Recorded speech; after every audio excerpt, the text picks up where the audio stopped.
So today, an important topic that I want us to talk about is the issue of abuse of power, especially in the political landscape in our country, Nigeria. And I believe this is not just specific to Nigeria. Wherever you go around the world, there are powerful people that will influence decision making to favor their narrative. So whether you like them, whether you support them or not, these powerful people are there to protect their interests, and they're gonna do whatever they got to do to hold people accountable, whether they're doing it in a legal way, whether they're doing it in the right way. Or not.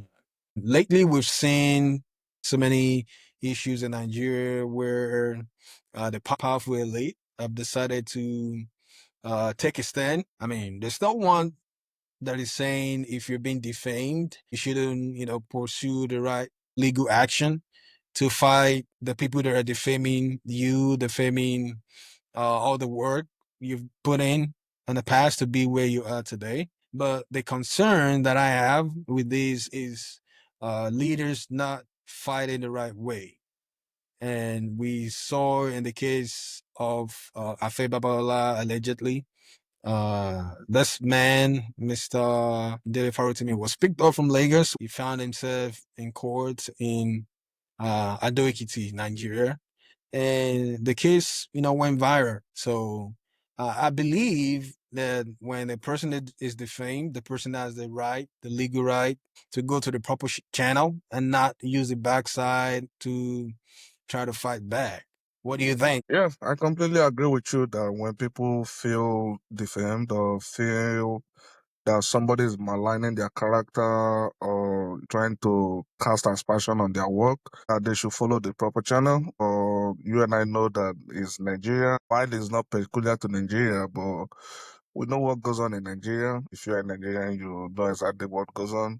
The rich always trying to oppress the poor, and then the poor always trying to make their case, and then nobody listens to them. And I wouldn't expect EFCC to be operating in that manner, though they have done worse in the past. They have broken into people's house. Then when they went to arrest Rochas Okorocha, they climbed the roof and came down from the ceiling and got into his gaining access into his house. Then we also see a case of Yahaya Bello that went to their headquarters and they couldn't do anything to him. So I think these security agencies sometimes they do selective fight depending on which political aisle you belong to. And I think in fighting crime and in fighting corruption, that shouldn't be based on which political aisle you belong to. If you are found wanting, if you have committed any financial crime, you've stolen money from the population, stolen money from your people, you know, um, just like the case of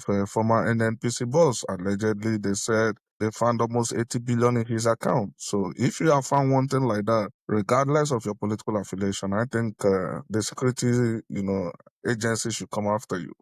But we've seen cases, time after time where these people, if you belong to a particular political family, your sins are forgiven. A very good example is Yaya Bello. Another example would be Dr. Ifeanyi Kowa, the guy that just defected from PDP to APC. And Ibori is like that. Ibori is walking free, not allegedly, he was criminal. He served the jail time in London, so that's not allegedly, it's confirmed. And Akpabio precisely too. Akpabio has been in the picture again, had a lot of scandals, and then DC and NDDC, a lot of, when he was governor and all of that stuff. So since he became a APC member, all of those cases have died a natural death. And I think what they are doing is not right.